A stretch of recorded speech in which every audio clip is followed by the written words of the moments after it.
Thank you all for coming here to listen to my speech. My name is Dylan Loh, and I'm here to talk about one of the major problems in today's society and how we can prevent it. This problem is not only causing fear, but it is also causing people, as well as kids, to lose their lives. This worldwide problem that is ripping through the hearts of families and through the souls of parents is gun violence and shootings.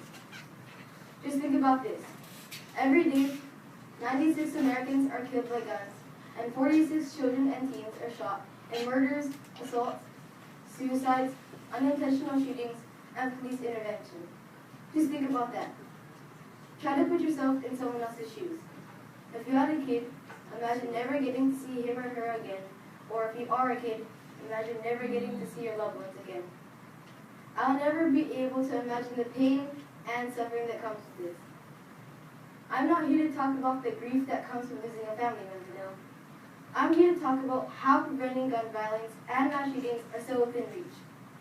And although it is physically impossible to completely prevent all shootings, I hope together as a nation we begin to snap out of the little shell we are in and realize the importance of keeping guns in the right hands of people.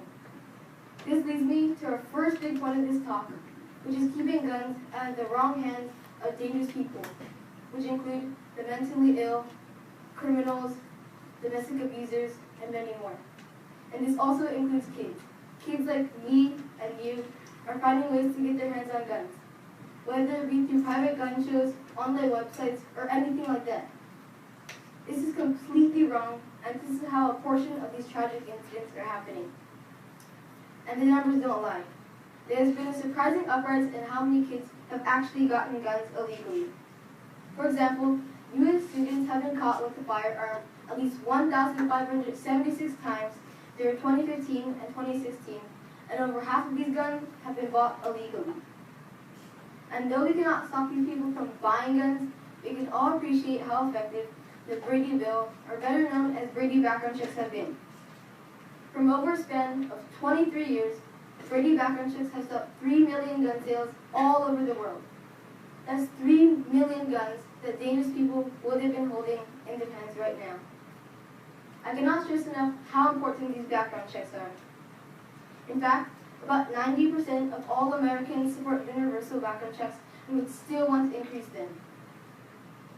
And although these background checks have been so effective, we still cannot stop the other 1,000 gun sales that are happening privately every day without a background check. 1 in 5 every American citizen buys a gun without having to give a background check, which leads us to think about the 360 million guns in homes all over America. But thank goodness, we can all appreciate that more than 3/4 of all homeowners with guns are law-abiding people. This does not mean, though, for all the people who have guns in your house, that you should not take precautions, though, because anything can happen. This is another big precaution that you should take, and this goes out to all the homeowners who have guns. Make sure you take care of your guns. Although this may sound simple, there have just been so many stories of kids that are so sneaky and they find ways not only to harm themselves, but harm others with guns of their parents. One example of this happening is with the horrible occasion that occurred at Sandy Hook. The shooter's name was Adam Lanza, and he brought all of the guns from home. He shot and killed 28 kids and adults, including his mom. This is a picture of all the victims, and let's take a moment to remember this tragic incident.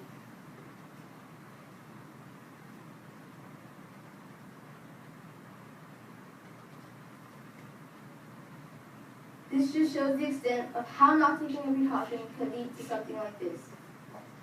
Well, now enough of me talking about shootings. Now, we will move on to the 2 precautions that specifically you parents can take to prevent things like this from happening. The first step is to always be aware of what your kids are doing. Every day, just check what they are doing and make it a constant reminder to keep up with their life, because a lot of these shootings have to do with emotions. Another precaution that you can take if you are a homeowner who has a gun is to get a gun safe. A gun safe is to ensure that only you, the user, can access the gun as well as the ammunition. Many people don't have a gun safe, and this can be such a big problem because they just leave the guns out in a drawer or on the table. And this is how you hear all these stories of little kids shooting themselves accidentally, or shooting others. These are just some of the simple steps we can take to prevent things like this from happening. It all starts with you, and that is the only way that the number of deaths by gun violence can start decreasing. One more topic that I would want to cover in this talk is the gun lobby's unjust rules. Although many people will say, oh, we need to change the laws for guns, they're so unfair, they're not actually doing anything. Because if you strongly and truly believe in something, you will make a change. And even after all these shootings, the gun lobby's rules have gone largely unnoticed. This all changed after the shooting in Florida. Now kids are standing up for themselves, and they have been making a huge impact. The gun lobby has no way to defend themselves, and they have just been cowering away. And you know what? They should, because they have nothing to defend themselves. In fact, just to show you how unfair the gun lobby's rules are, listen to this. The corporate gun lobby has spent billions of dollars with a B on blocking smart gun technology to prevent little kids from shooting themselves accidentally, blocking the CDC from doing research into the public health epidemic of gun violence, as well as blocking pediatricians from being able to talk about the dangers of keeping guns at home. And the gun lobby is very desperate to hide these facts because they know that simply they are wrong. And now, as we start back to the beginning of the speech, which is how we can take precautions to prevent some of these mass shootings at malls and schools, we come down to one basic. This basic is that everything starts with you.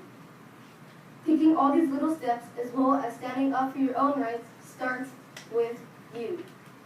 And your actions and precautions can help not only save other lives, but it can also save the world by giving us a dream which we all want, which is the dream of a safer world. A world where we do not have to cower in fear every second of our lives worried of getting shot.